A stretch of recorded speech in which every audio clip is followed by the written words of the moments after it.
for the signal. But don't forget, this is a 24-hour splash zone. So on the count of 3, 1, 2, 3.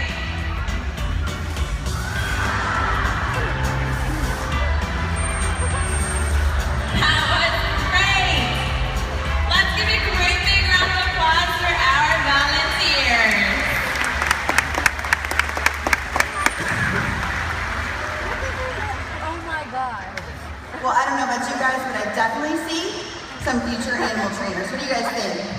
Did you do a good job? Awesome. Let's check out another one of your great questions. Here we go. Who takes care of you, Shamu?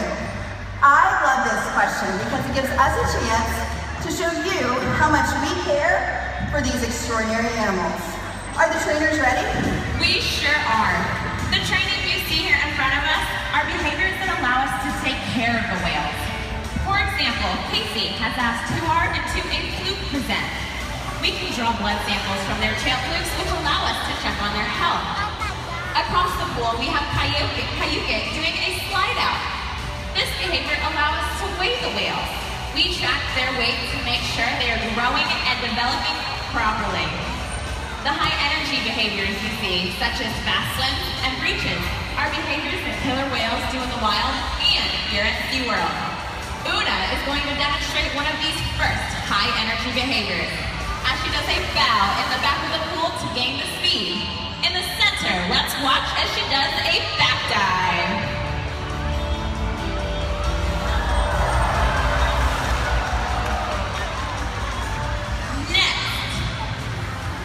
Una is going to come up and do a nice little pose. These high energy behaviors are behaviors that killer whales do both in the wild and here at SeaWorld. They allow us to make sure that the killer whales get the energy that they exercise that they need each and every day. Kayuke is going to be demonstrating another one of these behaviors as he goes on a center side breach in the middle of the pool and lift 9,000 pounds up and out of the water.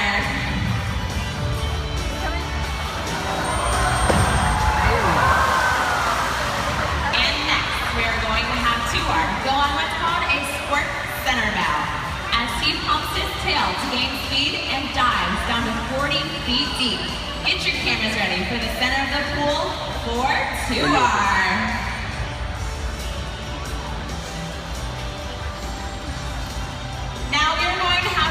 Demonstrate another one of these high energy behaviors. So let's watch as our mother goes on a behavior in the center of the pool. Aren't they awesome? Those are definitely impressive, Danielle.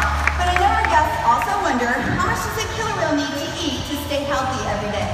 That's a great question. Just like you and me, each killer whale has their own dietary needs.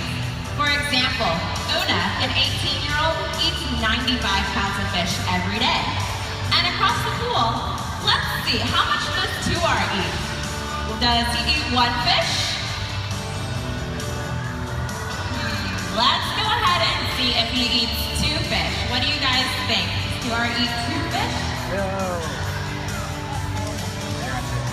Well, he is over 7,000 pounds.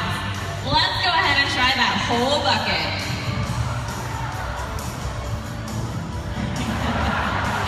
Tuar eats 6 buckets full of fish every day that total to 145 pounds of fish. And it's important to note that the killer whales get all of their food, no matter what they do each day. Because we've been able to determine how much killer whales eat, scientists in the field can use that information to determine if ocean habitats are healthy enough to support killer whale populations. And that type of information is invaluable. You know, food, exercise, and physicals from our veterinarians aren't all the killer whales need. Each killer whale's well-being is so important to us. We want to make sure their minds are stimulated and challenged too. They need the kind of mental enrichment and stimulation that comes from learning, interaction, and play. So down here at both of our classes, we have some of our trainers demonstrating some of the fun things that we do with the whales. Over here we have Doug lifting his feet up and down in front of Una. And they're just playing back and forth, being all kinds of goofy with each other. And across the pool we have Katie doing a hose play with Kayuki. Each of the killer whales are extremely tactile, so all of these different sensations can mean different things. And so here she's just playing with Kai, giving him a nice back rub with that pressure from the hose. But with all of the toys and games we provide for the killer whales, the best enrichment still seems to be social interaction with other killer whales and our team of experienced trainers. What do you guys think? Did that look like a lot of fun? Looked like they're having a lot of fun, didn't it? How about a really fun question? Okay, I know all the kids want to know who would win if a great white shark squared off with a killer whale. Who thinks the great white would win? Raise your hand. You think. Okay, who thinks the killer whale would win? You are right. You see, a shark hunts alone, while a killer whale hunts with a pod of killer whales. So it's not even a competition. Check it out in the center of the pool. You guys can see how killer whales work together. Killer whales have even been known to hunt a blue whale. Do you guys know how big a blue whale is? At over 80 feet, it is the largest animal to have ever lived on the planet.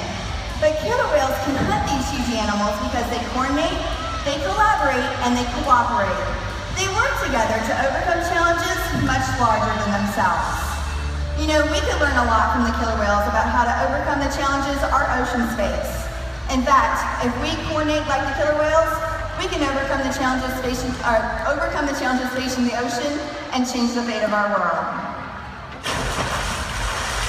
Awesome. We have